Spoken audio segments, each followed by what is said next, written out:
Bonjour, bonjour Vélizy. Nous sommes en pleine semaine bleue pour les seniors. Je ne suis donc pas face à vous pour rien. Nous sommes aujourd'hui le vendredi 16 octobre. Voici donc les titres de votre JT pour cette semaine. Nous vous amènerons d'abord à la fête de la science. Puis nous partirons découvrir ce qu'est un artiste d'Étigne. Nous reparlerons de la semaine bleue avec la marche jusqu'au château d'eau et le thé dansant. Et enfin, nous rencontrerons une dentelière aux doigts de fée. Du 7 au 11 octobre, s'est déroulée la fête de la science sur tout le territoire français. Vélizy-Villacoublay n'a pas manqué cet événement avec son propre rendez-vous samedi dernier à Londe.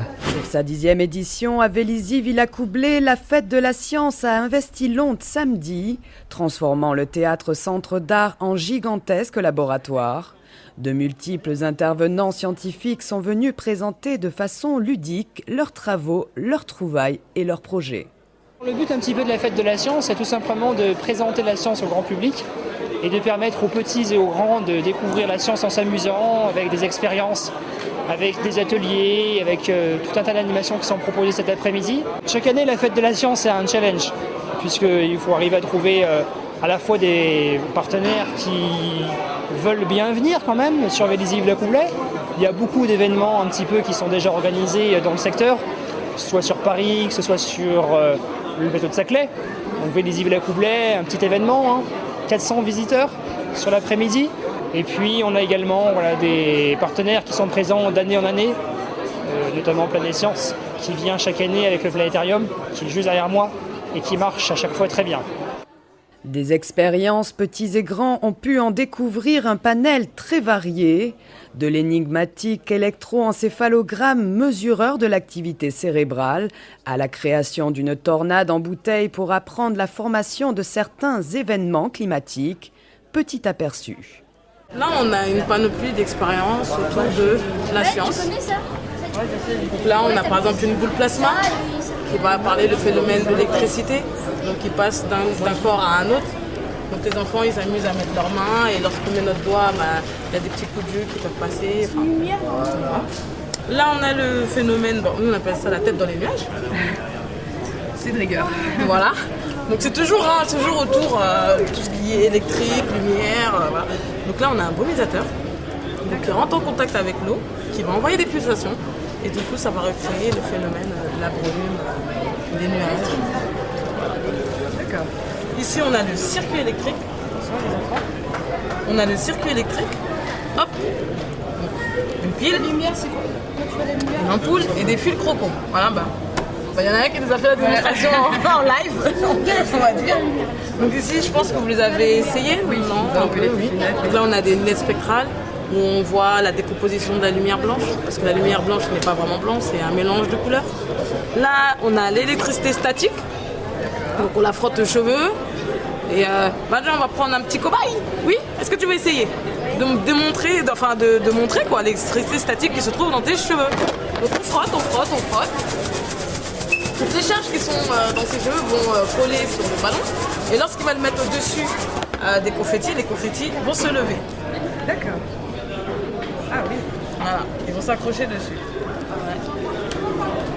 Dans cette récipient-là, on voit qu'il y a une tige en verre avec un liquide qui est juste de l'eau. En fait, on voit que la tige en verre, on la voit ici, mais aussi bien dans l'eau. Car l'indice de réfraction de l'eau et du verre sont différents. Tandis que dans ce récipient-là, le liquide ici, c'est pas de l'eau, c'est de la glycérine. L'indice de réfraction de la glycérine et du verre, c'est le même. Ainsi, quand la lumière traverse le liquide, elle n'est pas déviée par la tige en verre, étant donné que c'est le même indice de réfraction. Ce qui fait qu'en fait, à l'œil, on voit rien ici à ce niveau-là. Ensuite, il y a ça. Ouais, ça du coup, on a l'impression que les objets sont à la surface en fait. Je sais pas si ça se voit avec ça. Oui, je sais pas si ça se voit non plus. Du coup, on peut les toucher en fait, mais en fait, on peut pas les toucher. En réalité, ils sont au fond ici, et on a un système de double miroir qui sont symétriques et qui vont venir concentrer les rayons ici à l'ouverture, et on croira que c'est à la surface, quoi. Ce robot, c'est un robot Nao qui est développé par Aldébaran. Aldébaran, c'est une société française qui construit des robots, qui construisent 3 modèles. Donc celui-là, qui est leur premier robot, le Nao. Il y en a une plus grande qui est un robot de vente qui s'appelle la Pepper. et Roméo qui est un AO en plus grand qui est destiné à être un robot médical pour aider les gens dans les hôpitaux. Donc en fait on a acheté ces robots, donc ça c'est les dernières versions des Nao, et en fait ce qu'on fait c'est qu'on programme dessus. Ces robots ils n'ont pas vraiment d'application, ils sont plus destinés à la recherche sur la robotique en général.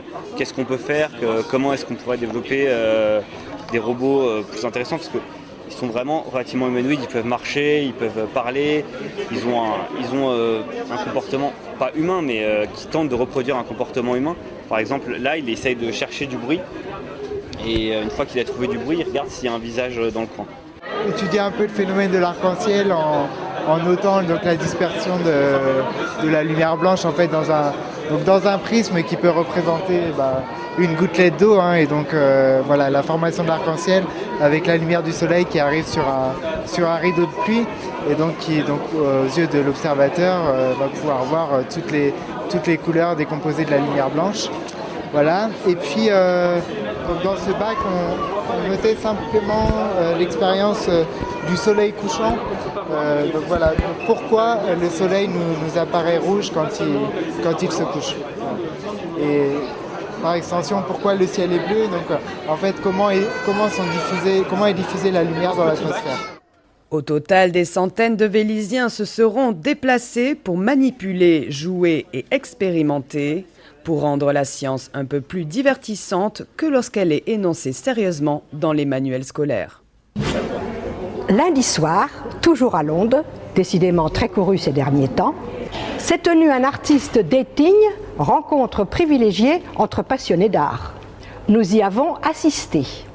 Finalement, pas très éloigné du concept du speed dating amoureux ou du job dating professionnel, un artiste dating a pour vocation, le temps d'une journée ou d'une soirée, d'aider des talents à se rencontrer et échanger sur des idées et des projets et pourquoi pas aboutir sur des collaborations. Celui de Vélizy-Villacoublay lundi soir était organisé par la plateforme encore peu connue Lunao. C'est un réseau social, culturel et artistique qui met en relation les artistes. Tous ceux qui pratiquent une activité culturelle.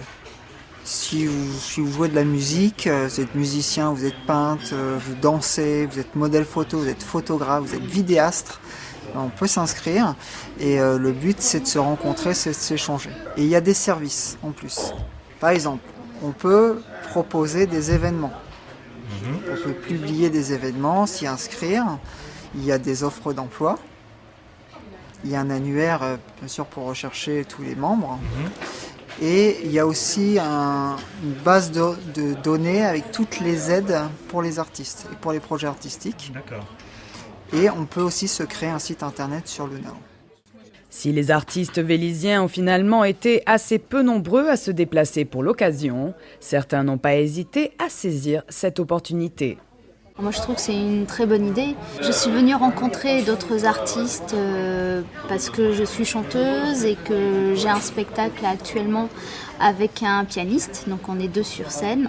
On reprend des chansons du répertoire français, on commence à faire aussi quelques compositions. Et en fait, ça dure 1h30 entrecoupé de textes de théâtre et de poésie. Voilà, et je voulais rencontrer d'autres artistes et notamment un auteur-compositeur pour m'aider à continuer la création vers un nouveau spectacle original. À ce jour, le réseau social Lunao compte près de 500 inscrits. Les artistes vélysiens intéressés n'ont plus qu'à se rendre sur la toile et profiter de ses multiples fonctionnalités. Chaque année, les seniors bénéficient de leur semaine nationale, la Semaine Bleue. Divers événements sont organisés sur tout le territoire pour les consacrer. Du côté de Vélizy-Villacoublay, la marche et la danse étaient au rendez-vous. Cette semaine s'est déroulée la Semaine Bleue, Semaine nationale des retraités et personnes âgées. Un événement important pour la ville, qui a mis beaucoup de services à contribution. D'ailleurs, quelques partenaires extérieurs sont aussi impliqués.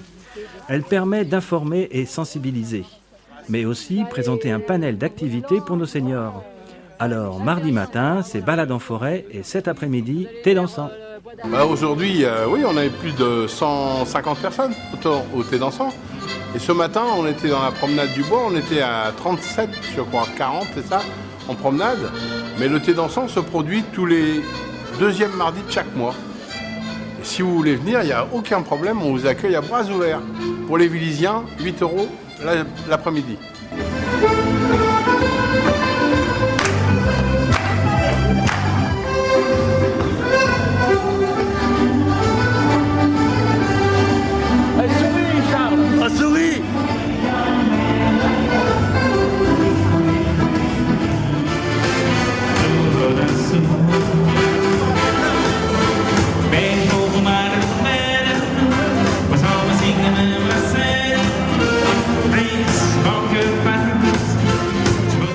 Remplacées par des machines industrielles pour plus de productivité, les dentelières manuelles sont devenues rares. Et pourtant, une irréductible œuvre encore à Vélizy. Nous l'avons rencontrée pour une démonstration de dextérité. Après avoir mené une longue carrière dans la coiffure, Isabelle Auroux a fermé son salon il y a 10 ans pour s'occuper de ses parents malades et se dégager plus de temps pour ses passions. L'une d'entre elles a retenu notre attention, la dentelle.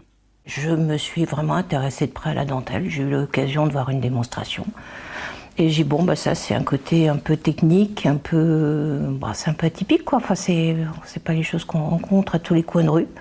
Et puis, ça m'a bien plu. J'ai trouvé une association de fils et motifs d'antan qui m'ont fait démarrer. Il est évident que c'est un mouvement qu'il faut répéter au début. C'est pas magique, ça vient par la force, mais bon, comme je suis assez hargneuse et de moi-même, j'ai avancé. C'est pour ça que j'ai pas vraiment de gros travaux, parce qu'on commence par la dentelle torchon, ce qui est le côté très basique, mais qui est pas, enfin pour moi, qui est pas spécialement ce qui est de plus joli. Donc après, on rentre dans le bayeux, on rentre dans plein de choses, et puis après, des petites choses qui sont tout à fait personnelles, enfin. Je vous fais une petite démonstration. Donc en fait, les fuseaux se travaillent par paire. En fait, le côté, le travail du fuseau, on a 2 paires, c'est tourner, croiser, ça c'est la base. Après, quand on sait ça et quand c'est bien ce sens-là, eh bien, il n'y a pas de problème, on peut avancer, on peut faire toutes les choses qui arrivent. Donc voilà, donc là j'ai un petit diagramme. Donc en fait, on travaille sur un diagramme et on tisse en fait on tisse le fil sur un diagramme. Donc là, je fais mon petit travail. Donc ça représente une feuille. Donc ça c'est la dentelle à fil coupé. Donc voilà, là nous avons une dentelle complètement différente. Je crois que c'est style hollandais. Bon, pourquoi, j'en sais rien. C'est comme ça que ça s'appelle. Donc là, c'est déjà plus du tout le même point. C'est beaucoup plus compliqué. En fait, on tourne beaucoup plus. C'est plus du tout le même point. Et en plus, on passe un cordonnet. Alors là, vous voyez, je prends les aiguilles du bout pour les rattacher. Parce que quand il faut retirer toutes les épingles, vous voyez, c'est une petite forêt d'épingles, en fait. Et bien, quand il faut retirer toutes les épingles, on passe du temps aussi.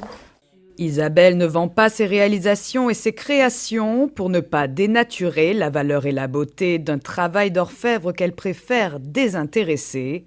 Elle passe pourtant parfois des semaines, voire des mois sur ses ouvrages. C'est pas grave, Isabelle est patiente, et tant mieux parce que la patience est le premier commandement des dentelières. Comme d'habitude, pour ce week-end, 2 rendez-vous. Avec la soirée Zen Piscine, ce soir à 19h au centre Robert Wagner. Et enfin, dimanche à 9h30, rue Paulan, la fameuse ronde pédestre. Ce JT se termine maintenant. Merci de l'avoir suivi avec la collaboration de Marie-Joseph. On se retrouve comme d'habitude vendredi prochain. À bientôt sur Vélizy TV.